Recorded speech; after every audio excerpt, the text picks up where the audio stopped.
Bien, me dicen si la tienen en pantalla.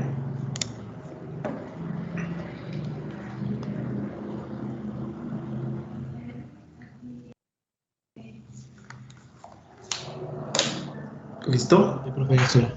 Sí, profe. Ok. Bien, vamos a continuar con este tema de transiciones de fase. Por ahí nos habíamos quedado hablando de que, bueno, las transiciones de fase o las transformaciones en general, pues podemos identificarla a través de cambios. ¿Cuáles son esos cambios? Pues bueno, principalmente su microestructura. Y es un tipo de transformación, pues, o un tipo de cambio, digamos, pues muy común. Sin embargo, pues bueno, dejamos de lado la parte de termodinámica. ¿Qué ocurre con esa transformación? Sin embargo, pues bueno, es una de las formas más simples o más sencillas de identificar una transformación, pero no necesariamente es la más adecuada. ¿Por qué razón? Porque, bueno, detrás de esos cambios microestructurales, pues bueno, hay un mecanismo, ¿no? Muy importante, o mecanismos escondidos, por decirlo así, que ocurren en esas transformaciones. Mencionábamos que, bueno, en el caso de las aleaciones ferrosas, pues bueno, existen diferentes transformaciones, por ejemplo, de la austenita, con relación a diferentes condiciones de algún proceso térmico, algún ciclo térmico. Si es un enfriamiento lento, si es un enfriamiento moderadamente rápido, o si es muy acelerado, pues bueno, vamos a tener estas diferentes microestructuras. Formación de martensita para un enfriamiento muy acelerado, vainita perlita para a lo mejor enfriamientos moderados, y a lo mejor enfriamientos completamente lentos, pues bueno, a lo mejor podemos formar unas estructuras ferríticas. Pero nuevamente hay muchas consideraciones detrás de estas transformaciones. Esto fue lo último que vimos y bueno, vamos a continuar. Bien, estos son ejemplos solamente de microestructuras de un acero tratado térmicamente. En ese tipo son solamente ejemplos para identificar diferentes fases, a lo mejor diferentes microestructuras.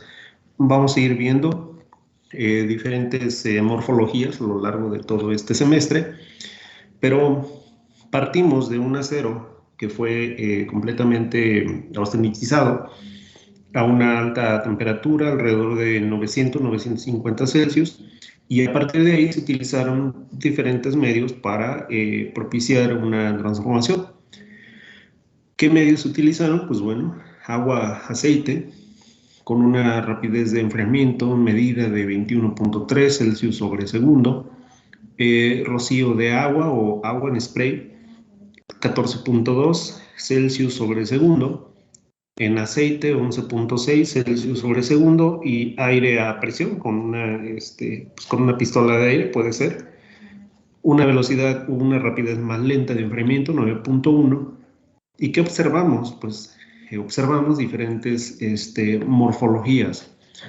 Sale en los casos superiores, donde tenemos agua, aceite y rocío de agua. Pues bueno, tenemos aquí unas morfologías donde tenemos martensita esencialmente, que son estas pequeñas agujas, ¿no? Que se alcanzan a observar en el interior de los granos. Incluso tenemos estos granos que representan el grano primario, llamado grano primario o grano austenítico. Es como una fotografía, digamos, de el tamaño de grano austenítico que teníamos a alta temperatura, y que en el momento del enfriamiento pues quedan delimitados o marcados esos bordes. Poco a poco vamos a ir viendo esos mecanismos. Simplemente aquí lo que quiero que observen es que tenemos regiones con características morfológicas similares, pero el hecho de cambiar un medio de enfriamiento, de cambiar pues a una rapidez de enfriamiento, pues vamos a tener características morfológicas diferentes. ¿A qué me refiero con esto? Pues bueno, observen, por ejemplo, estas dos micrografías. Observen las agujas de martensita, incluso aquí está marcado con una M. Observen que estas agujas están muy aglomeradas pues en el interior del grano. Pero, ¿qué pasa en la siguiente morfología, en el siguiente medio de enfriamiento? Pues observen que también por aquí tenemos una serie de agujas de martensita, pero estas ya no se ven tan aglomeradas. Estas tienen un espaciamiento entre ellas. Y ese espaciamiento, pues bueno, tiene que ver con precisamente la rapidez del mecanismo de transformación. La pregunta es, ¿por qué razón ese espaciamiento pues no se dio como en el caso anterior? ¿Cuáles son las consideraciones donde podemos tener pues a lo mejor un mayor espaciamiento de martensita o un menor espaciamiento entre la martensita? Incluso a lo mejor el grano, este grano primario, pues se alcanza a observar ligeramente mayor, ¿no? En comparación con el del agua aceite. ¿Qué pasa en los inferiores? Pues bueno, en las microestructuras inferiores, por ejemplo, en esta de aceite, tenemos una estructura bandeada. Esta estructura bandeada se debió a lo siguiente. Esta en específico, esta muestra, aquí donde está mi cursor, no se llevó hasta una temperatura de 900 Celsius, sino que se llevó hasta una temperatura de 820, como viene por aquí marcado en la tabla. Y entonces, en esta temperatura, pues resulta que nos encontrábamos en una región bifásica. Esa región bifásica, pues bueno, representa una región donde ya tengo ferrita y tengo austenita, pero la ferrita ya se encuentra en un estado estable y la austenita, bueno, a esa temperatura es estable, pero en el momento del enfriamiento, pues solamente la fracción que tengo de austenita se transforma y debido a esto, pues solamente tengo esta estructura bandeada. Tengo granos de ferrita, por ejemplo, en esta región, ¿sale? Y tengo granos de martensita en estas otras regiones, ¿sale? Tengo una estructura bandeada y puedo observar pues diferentes fases, ¿no? En este caso, pues observo una fase ferrita, tengo una interfase que me está delimitando o me está separando pues esas fases y tengo otra fase, tengo otra región donde existe martensita y obviamente cada fase pues tiene diferentes características. Por ejemplo, si yo a través de un ensayo de microdureza pues aplico aquí, hago un análisis, pues ¿qué va a pasar? Pues bueno, voy a tener la microdureza de la ferrita. ¿Qué va a pasar? Pues bueno, a lo mejor mido una microdureza, no sé, por poner un valor de 200 Vickers, y resulta que en otra región, pues analizo aquí, hago un análisis de indentación, y resulta que en esa región, pues bueno, ya tengo una microdureza mayor, a lo mejor de 300 o 350 Vickers, es mayor. Son, por lo tanto, pues bueno, diferentes fases con características diferentes. ¿Dadas por qué situación? Pues bueno, por diferentes condiciones de temperatura o de enfriamiento. Y en esta otra región, pues bueno, tenemos aire a presión, es una rapidez de enfriamiento pues más lenta. Y observamos que, bueno, esta microestructura es completamente diferente a las anteriores. Tenemos pues un grano más afinado, tenemos un grano más pequeño, tenemos también algunas unas agujas en el interior. No son martencitas, sino que estas agujas pues pueden representar vainita principalmente. Y entonces, qué va a suceder? Pues bueno, la pregunta es, ¿cuáles son las condiciones para formar vainita? ¿Cuáles son las condiciones para formar ferrita?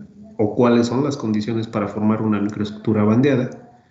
¿Y cuál es el mecanismo que está operando de forma alterna pues, a este cambio de microestructura? Pues todo se debe a una transformación y toda esa transformación tiene que ver también pues, con con un equilibrio químico, un equilibrio termodinámico.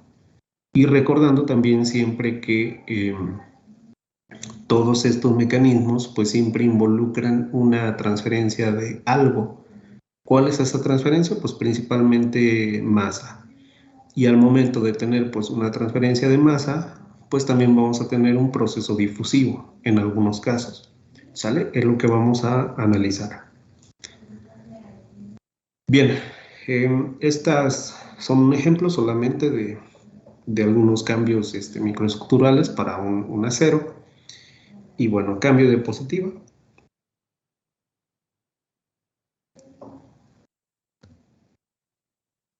Y bueno, en esta lámina ya habíamos indicado también estas cuestiones de fase y componente. Fase, como se indica en la parte superior, está definida como una porción del sistema cuyas propiedades y composición son homogéneas. Y bueno, son físicamente distintas de otras partes del sistema. ¿Sale? Aquí se refiere a que una fase, pues bueno, tendrá similares características y por lo tanto, pues bueno, vamos a poder diferenciar diferentes fases. Son fácilmente observables. Pues por ejemplo, creo que esta es la más fácil de visualizar. Tenemos una región, pues, donde solamente tenemos en gris, pues, estos granos en la región central, aquí donde está mi cursor. Eso representará una fase. ¿Sale? Misma composición, mismas características, mismas propiedades a lo largo de esta línea. ¿Sale? Y por otro lado, tengo otra región, tengo otras fases. Por ejemplo, aquí ahora donde está mi cursor, pues morfológicamente se observa diferente a la región central. Es más caótica, hay una mayor cantidad de agujas. ¿Sale? Entonces, toda esta región donde está mi cursor, pues tendrá características distintas a la región central. Entonces, de esta forma, pues puedo identificar una fase. Ahora, pues bueno, un componente se refiere a elementos o compuestos químicos los cuales conforman un sistema y la composición de una fase. O bueno, un sistema puede ser referido a cantidades relativas de cada componente. ¿A qué se refiere pues este componente? Básicamente a los compuestos químicos que conforman pues a un sistema. Y esos compuestos químicos, si forman pues una molécula y esa molécula cambia sus propiedades a diferente temperatura, pues bueno, tendré mismo componente pero con diferentes fases. El ejemplo, pues también que ya mencionamos pues en clase anterior, simplemente recordando, si tenemos agua con hielo, pues bueno, ¿qué tenemos? Tenemos fase líquida, tenemos pues una fase sólida, que es el hielo, pero se trata del mismo componente. Químicamente, si analizamos el hielo y si analizamos el agua, pues es exactamente lo mismo.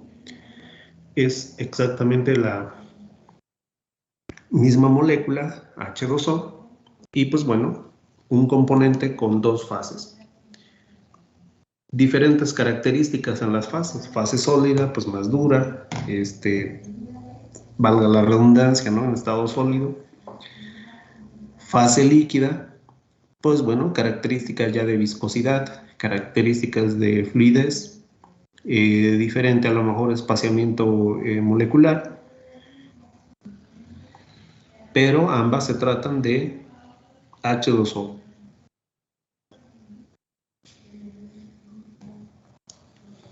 Bien, me dicen cuándo podamos cambiar.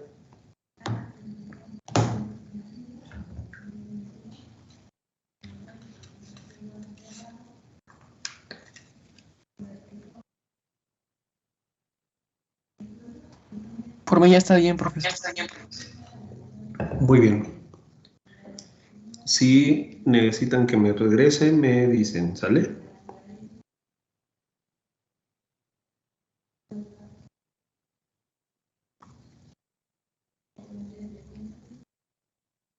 Un segundo.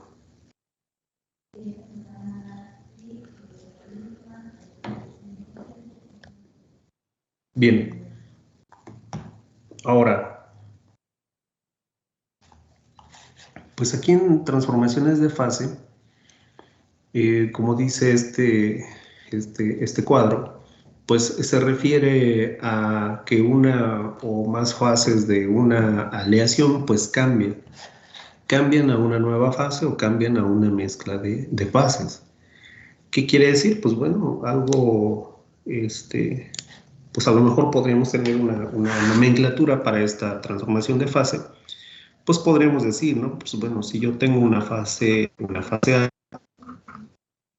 que tiene ciertas características, que tiene ciertas propiedades, pues bueno, ocurre una reacción donde vamos a tener pues una transformación donde esta fase alfa, pues bueno, se puede transformar, por ejemplo, en una fase beta, o se puede transformar en dos diferentes fases, a lo mejor fase beta y gamma, por ejemplo. Pero, ¿cuáles son las consideraciones, ¿no?, para que se lleve a cabo esta fase? Ahora, puede ser que esta misma fase alfa y fase beta, se trate del mismo componente, ¿no? Como ya indicamos.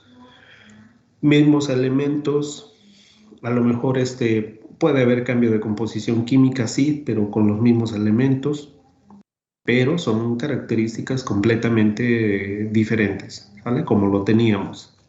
¿Qué pasa? Pues bueno, a lo mejor la fase sólida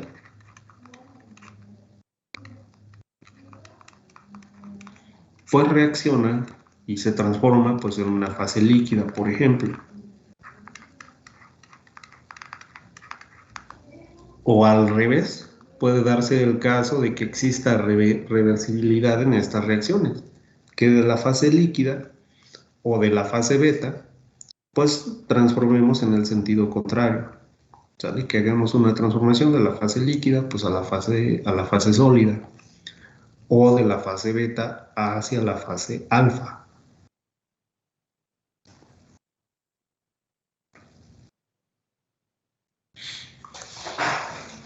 Y ahora, como ya mencionábamos también en una de las primeras clases, siempre todo sistema busca estabilidad, siempre se busca el estado de menor energía. Ya comentábamos el caso de los óxidos. Un óxido de hierro, por ejemplo, pues en estado natural será pues un mineral que necesitamos para transformarlo, o quitarle, o bueno, sí, transformarlo a un metal, pues ya digamos utilizable para alguna aplicación. Pues bueno, necesitamos, pues de toda la industria minera, de toda la industria siderúrgica y de toda la industria de transformación para hacer una lámina de acero, por ejemplo. Pero ya mencionamos, ¿no? Esa lámina de acero tiene ya un proceso de transformación donde se involucra energía, pero no se encuentra en su estado más estable. ¿Qué va a pasar? Pues bueno, se encuentra en un estado de inestabilidad, ¿sale? A lo mejor no necesariamente luego de forma inmediata se transforma en óxido, pero a final de cuentas estamos hablando de que existe un estado de inestabilidad. ¿Qué va a pasar? Que pues la superficie del metal, pues directamente en contacto con el oxígeno del ambiente, pues bueno, empezará a formar compuestos, y esos óxidos se encontrarán pues en estado de mínima energía o de menor energía.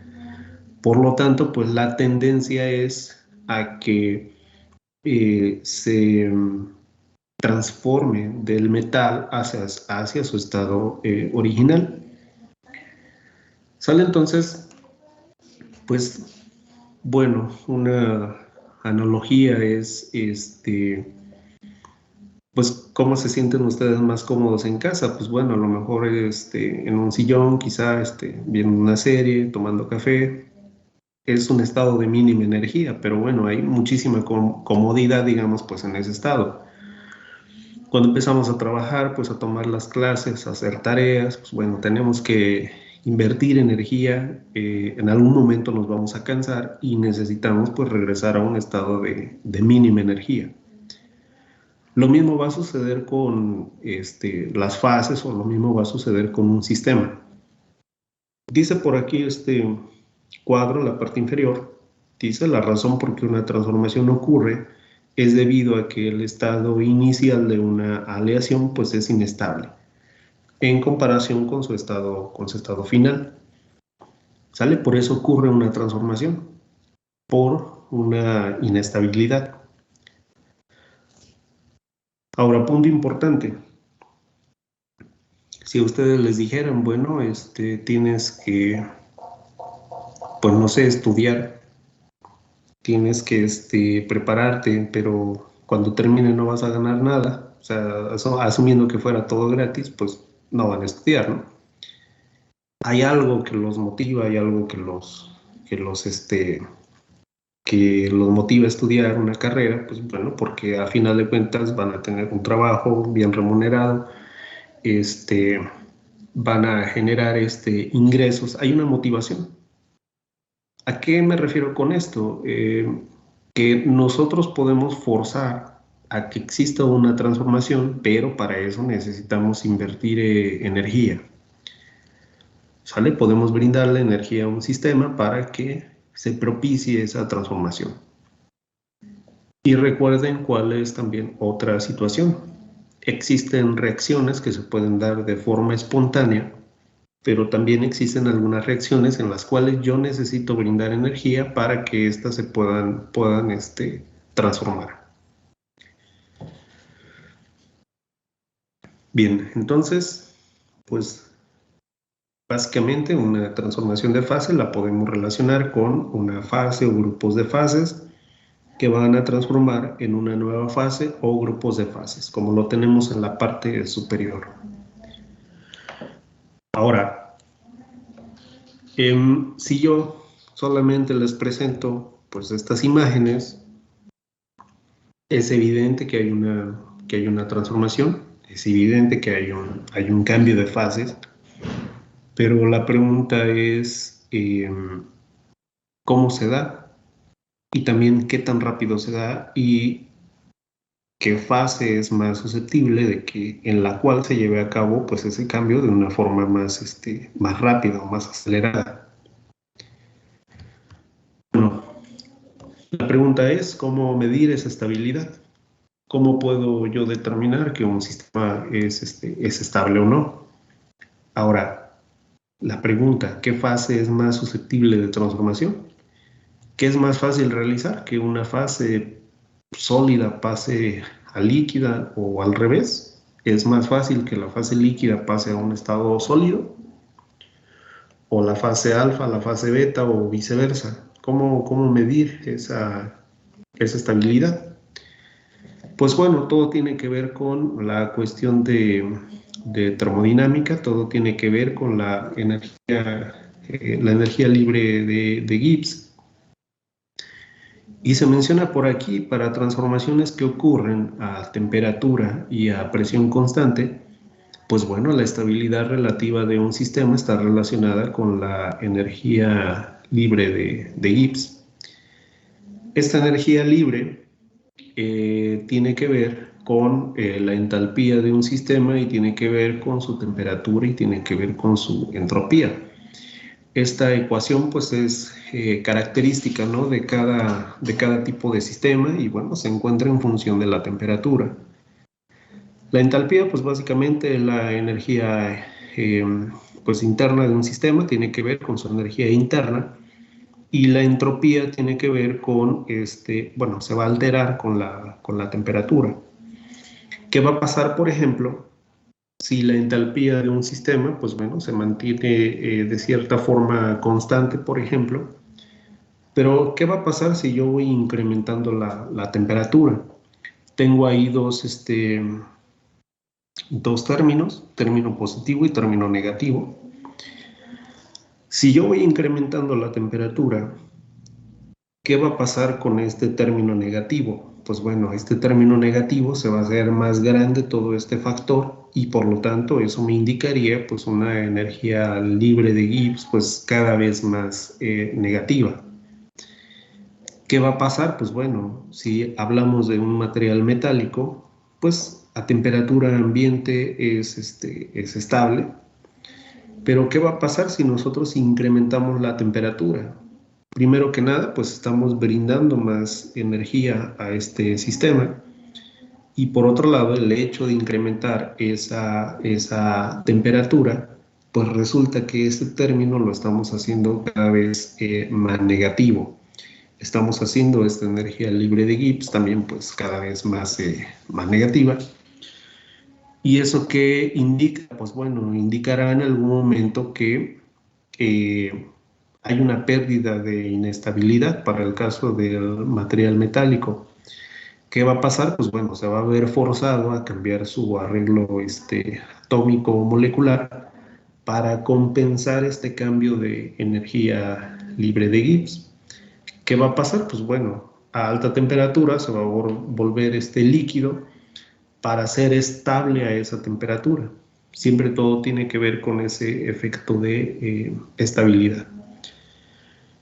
Y bueno, vamos a hablar un poquito de estas consideraciones termodinámicas y vamos a hablar mucho de de este tipo de ecuaciones, ¿no? Pero todo tiene que ver con la energía libre de Gibbs.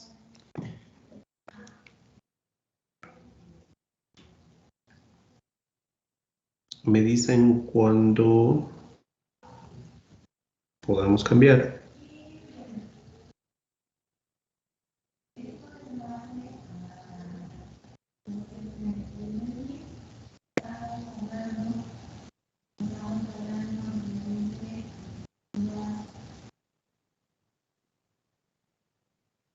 Por mí ya.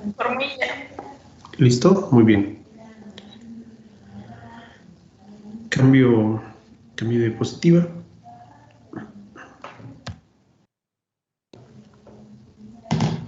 Bien, de la ecuación anterior, donde tenemos que la energía libre de Gibbs pues es igual a la entalpía menos la temperatura por la entropía. Pues bueno, estamos hablando de que puramente el término de entalpía pues tiene que ver con la energía interna de un sistema. Tienen que ver también con la presión, digamos, generada en ese sistema y bueno, el volumen, ¿no? Como tal de este sistema. Para términos prácticos, pues bueno, esta energía interna tiene que ver con la energía cinética, tiene que ver con la vibración de los átomos, tiene que ver con las moléculas de un sólido o de un líquido, pero cómo se encuentran interaccionando entre ellas. Obviamente, pues bueno, eso también cambia con las consideraciones de presión principalmente, temperatura y presión. Pero de forma general, cada sistema, cada tipo de sistema a analizar, pues tendrá, digamos, un valor específico, ¿no? Como de energía interna o de energía cinética. Pero también tiene que ver la energía potencial. ¿A qué se refiere esta energía potencial? Tiene que ver con las interacciones o los enlaces entre los átomos del sistema. No será lo mismo, por ejemplo, pues la energía interna de un metal que tiene pues enlaces metálicos a la de un polímero, ¿no? Que tiene enlaces covalentes, o la de un cerámico que pueden ser covalentes o pueden ser también enlaces iónicos. Esas interacciones, pues bueno, brindarán diferentes características de energía potencial, energía cinética y a su vez de energía interna.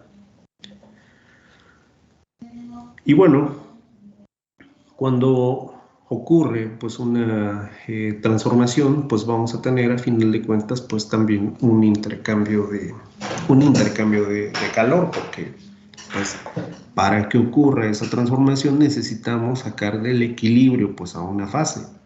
¿Cómo la vamos a sacar del equilibrio? Pues principalmente con temperatura.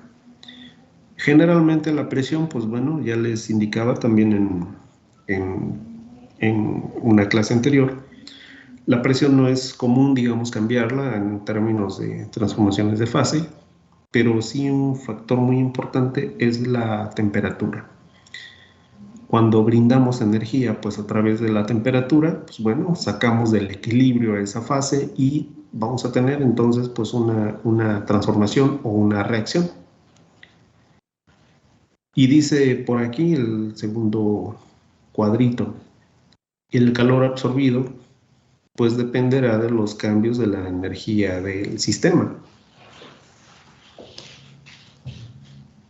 Y bueno, el siguiente término para sólidos y líquidos, pues bueno, este siguiente término de presión y volumen es muy pequeño, de tal forma que, pues básicamente la entalpía depende de la energía interna del sistema. ¿A qué se refiere? Pues básicamente a la energía de vibración de los átomos y su energía potencial. Son aproximadamente iguales.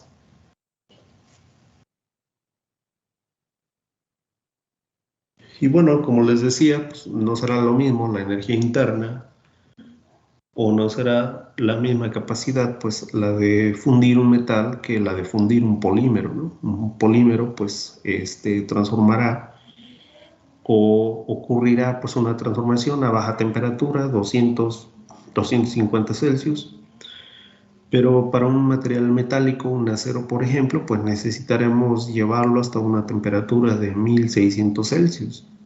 ¿Sale? Diferentes características, diferentes tipos de enlace, diferentes interacciones moleculares y por lo tanto, pues, diferente energía interna. Ahora,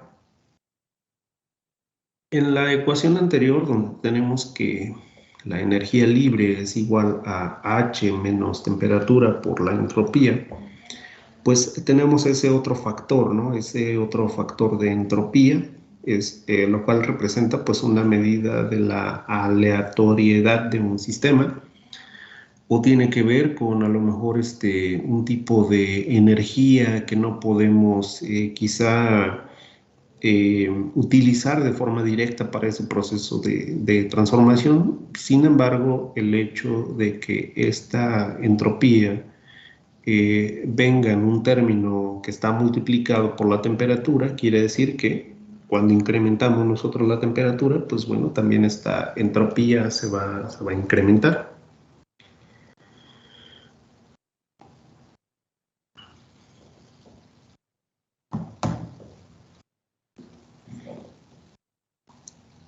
Me dicen cuándo podemos cambiar.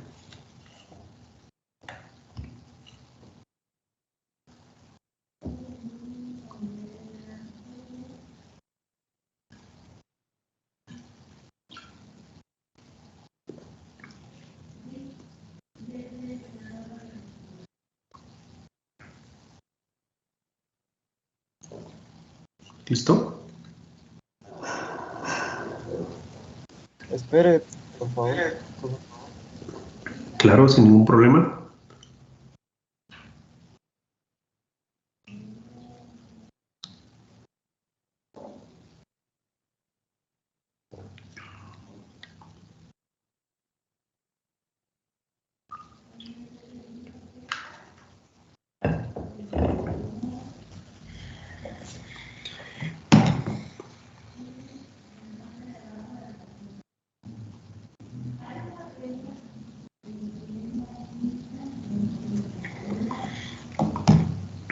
Bien, entonces, ¿listo? Ok. Bien, entonces en este análisis de transformaciones de fase, pues básicamente todo se reduce en un cambio sí de morfología de fases, un cambio de características que ya mencionábamos, pues es la forma más fácil de identificar pues un cambio de fase, pero no es la más correcta, en el sentido de que, bueno, hay una condición de cambio de energía libre, ¿no? Que básicamente la energía libre de Gibbs pues, nos indicará qué tan espontáneo se puede dar una reacción. ¿Qué va a pasar? Pues bueno, básicamente pues una transformación la podemos identificar pues a través de esos cambios de energía libre de Gibbs. Podemos decir que una transformación de fase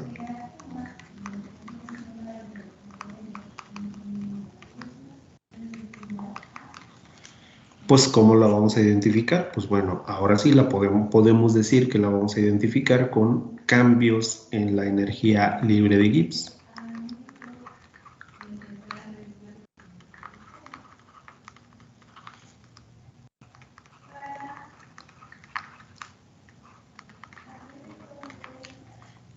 Por lo tanto, vamos a tener pues un delta G,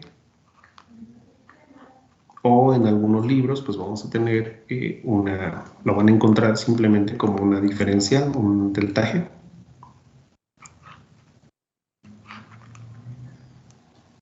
¿Sale? Entonces, si siempre detectamos pues un cambio de energía libre de Gibbs, pues vamos a tener esa consideración, delta G o diferencial de G. Si no detectamos ningún cambio o la energía, el incremento de la energía libre es cero, pues no hay una transformación efectiva.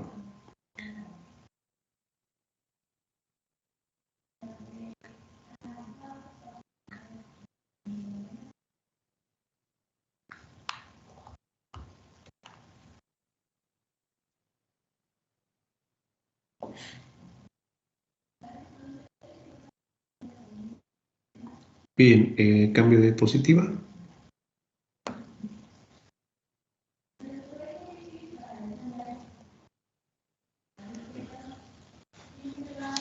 Bien, aquí se nos habla del concepto ya de estabilidad. Un sistema se dice en estado de equilibrio cuando se encuentra pues en el estado más estable.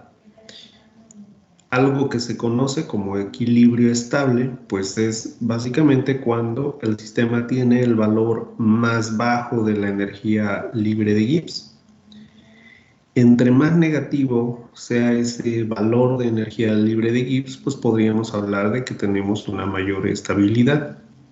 Sin embargo, para términos prácticos, si nosotros analizamos un delta de energía libre de Gibbs, pues estamos hablando de que tenemos una mayor estabilidad.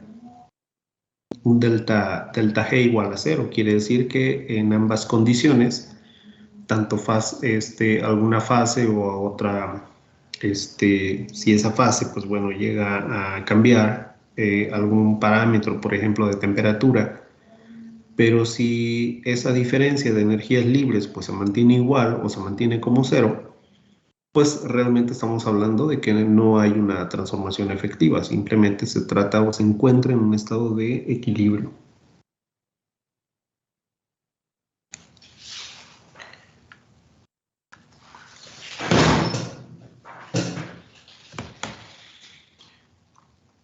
¿Sale? Esto quiere decir que, bueno, si tenemos dos estados en un sistema, vamos a poner dos estados.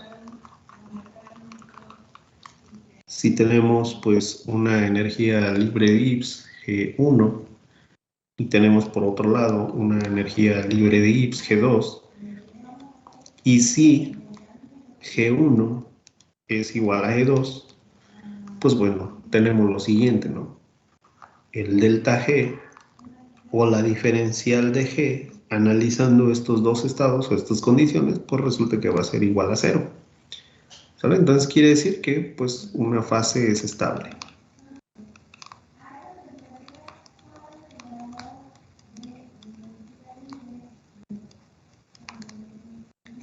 ¿Sale? Una fase va a ser estable.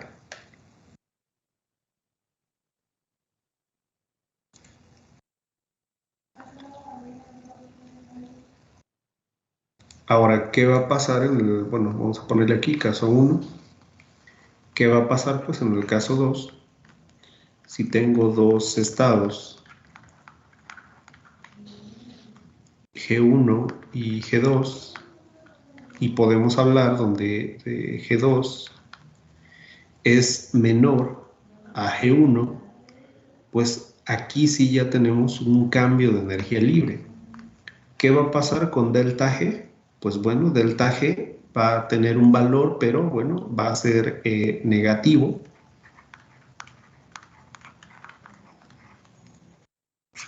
Y entre más negativo pues sea un sistema, o ese valor, digamos, de energía libre de Gibbs, quiere decir que vamos a tener pues una transformación a un estado más estable. Aquí ya hablaríamos de una transformación.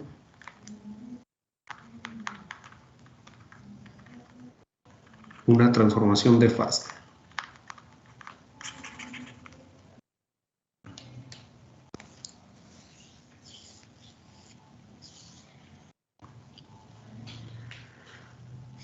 Bien, poco a poco vamos a ir viendo estos conceptos. Ahorita solamente recuerden o tengan en mente que cada sistema, cada fase tiene una energía libre asociada.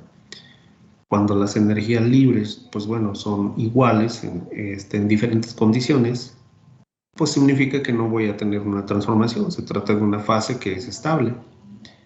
Si yo tengo agua, por ejemplo, a 25 Celsius, cambio la temperatura a 26, 27 Celsius, pues se mantendrá en el mismo estado. No hay un cambio efectivo en su energía libre. Pero, ¿qué pasa si yo la llevo hasta 100 Celsius? ¿Qué pasa si la llevo hasta 0 Celsius?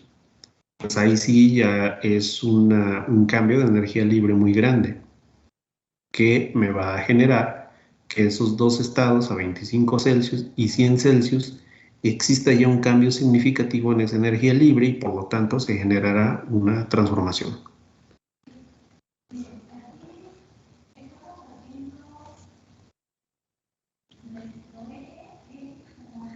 Bien, ¿alguna duda, pregunta, comentario hasta aquí?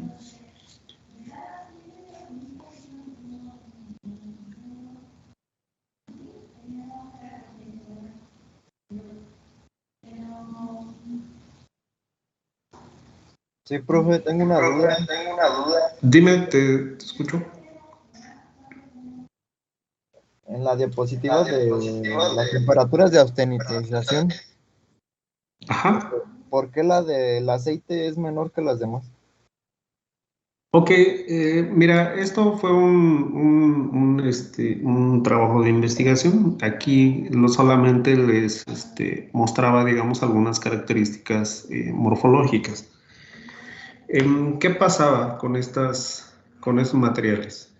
No voy a dibujar el diagrama como tal, solamente voy a poner pues, las líneas. Pues bueno, el eje Y es la temperatura. Para un acero de estas características que es de bajo carbono, pues tenemos dos líneas, tenemos una línea A1 y tenemos una línea A3. En la línea A1 o por debajo tenemos una fase que es de ferrita más carburo de hierro, F3C. En la región 2, en la región entre A1 y A3, pues tenemos ferrita y austenita.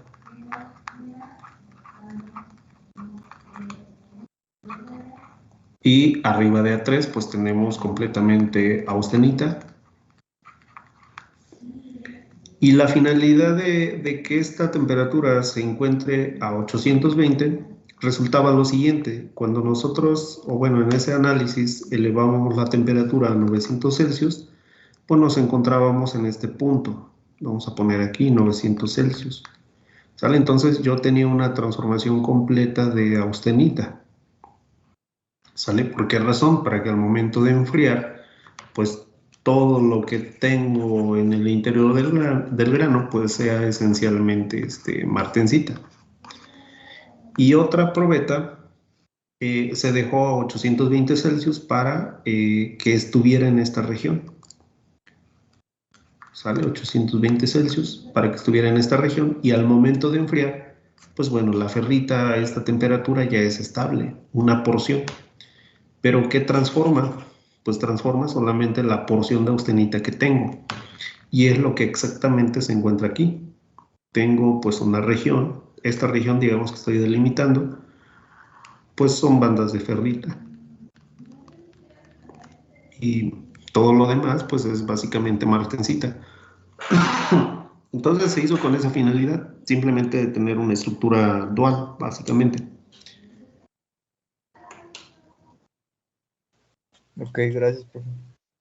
Sí, de nada. ¿Alguna otra duda, jóvenes? ¿Pregunta?